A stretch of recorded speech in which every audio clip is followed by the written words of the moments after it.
राधे राधे दोस्तों, आज की इस वीडियो में हम श्री दुर्गा सप्तशती के 10वें अध्याय का पाठ करने जा रहे हैं हिंदी में। मैं मस्तक पर अर्धचंद्र धारण करने वाली शिव शक्ति स्वरूपा भगवती कामेश्वरी का हृदय में चिंतन करता हूँ। वे तपाए हुए स्वर्ण के समान सुंदर हैं। सूर्य, चंद्रमा और अग्नि ये ही तीन उनके नेत्र हैं तथा वे अपने मनोहर हाथों में धनुष, बाण, अंकुश, पाश और शूल धारण किए हुए हैं। ऋषि कहते हैं, राजन, अपने प्राणों के समान प्यारे भाई निशुंभ को मारा गया देख तथा सारी सेना का संहार होता जान शुंभ ने कुपित होकर कहा, दुष्ट दुर्गे, तू बल के अभिमान में आकर झूठ मूठ का घमंड न दिखा। तू बड़ी मानिनी बनी हुई है, किंतु दूसरी स्त्रियों के बल का सहारा लेकर लड़ती है। देवी बोली, ओ दुष्ट, मैं अकेली ही हूँ। इस संसार में मेरे सिवा दूसरी कौन है? देख, ये मेरी ही विभूतियाँ हैं, अतः मुझ में ही प्रवेश कर रही हैं। तदंतर ब्रह्माणी आदि समस्त देवियाँ अंबिका देवी के शरीर में लीन हो गयीं।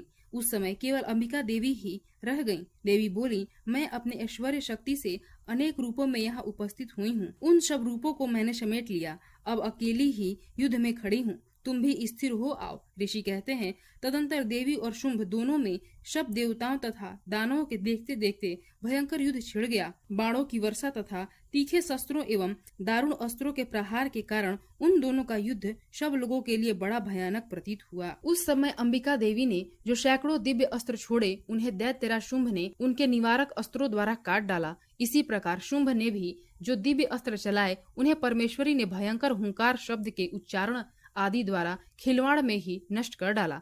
तब उस असुर ने सैकड़ों बाणों से देवी को आच्छादित कर दिया। यह देख क्रोध में भरी हुई उन देवी ने भी बाण मारकर उसका धनुष काट डाला। धनुष कट जाने पर फिर दैत्यराज ने शक्ति हाथ में ली, किंतु देवी ने चक्र से उसके हाथ की शक्ति को भी काट गिराया। तत्पश्चात दैत्यों के स्वामी शुंभ ने 100 चांद वाली चमकती हुई ढाल और तलवार हाथ में ले उस समय देवी पर धावा किया। उसके आते ही चंडिका ने अपने धनुष से छोड़े हुए तीखे बाणों द्वारा उसकी सूर्य किरणों के समान उज्जवल ढाल और तलवार को तुरंत काट दिया। फिर उस दैत्य के घोड़े और सारथी मारे गए। धनुष तो पहले ही कट चुका था। अब उसने अंबिका को मारने के लिए उद्यत हो भयंकर मुदगर हाथ में लिया। उसे आते देख देवी ने अपने तीक्ष्ण बाणों से उसका मुदगर भी काट डाला, जिस पर भी वह असुर मुक्का तान कर बड़े वेग से देवी की ओर झपटा। उस दैत्यराज ने देवी की छाती में मुक्का मारा। तब उन देवी ने भी उसकी छाती में एक चाटा जड़ दिया। देवी का थप्पड़ खाकर दैत्यराज शुंभ पृथ्वी पर गिर पड़ा, किंतु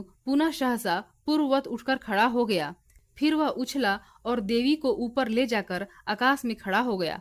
तब चंडिका का आकाश में भी बिना किसी आधार के ही शुंभ के साथ युद्ध करने लगी। उस समय दैत्य और चंडिका आकाश में एक दूसरे से लड़ने लगे। उनका वह युद्ध पहले सिद्ध और मुनियों को विस्मय में डालने वाला हुआ। फिर अंबिका ने शुंभ के साथ बहुत देर तक युद्ध करने के पश्चात उसे उठाकर घुमाया और पृथ्वी पर पटक दिया। पटके जाने पर पृथ्वी पर आने के बाद वह दुष्ट आत्मा दैत्य पुनः चंडिका का वध करने के लिए उनकी ओर बड़े वेग से दौड़ा। तब समस्त दैत्यों के राजा शुंभ को अपनी ओर आते देख देवी ने त्रिशूल से उसकी छाती छेद कर उसे पृथ्वी पर गिरा दिया। देवी की शूल की धार से घायल होने पर उसके प्राण पखेरु उड़ गए। द्वीपों तथा पर्वतों सहित समूची पृथ्वी को कांपता हुआ भूमि पर गिर पड़ा। तदंतर उस दुरात्मा के मारे जाने पर संपूर्ण जगत प्रसन्न एवं पूर्ण स्वस्थ हो गया तथा आकाश स्वच्छ दिखाई देने लगा। पहले जो उत्पात सूचक मेघ और उल्कापात होते थे, वे सब शांत हो गए तथा उस दैत्य के मारे जाने पर नदियां भी ठीक मार्ग से बहने लगीं।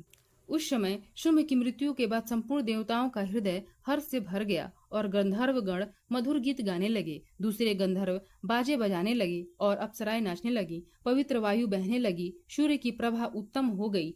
अग्निशाला की बुझी हुई आग अपने आप प्रज्वलित हो उठी तथा संपूर्ण दिशाओं के भयंकर शब्द शांत हो गए। इस प्रकार श्री मार्कंडेय पुराण में सावर्णिक मनवंतर की कथा के अंतर्गत देवी महात्म्य में शुंभ वध नामक 10वां अध्याय पूरा हुआ। प्रेम से बोलिए दुर्गा मैया की जय।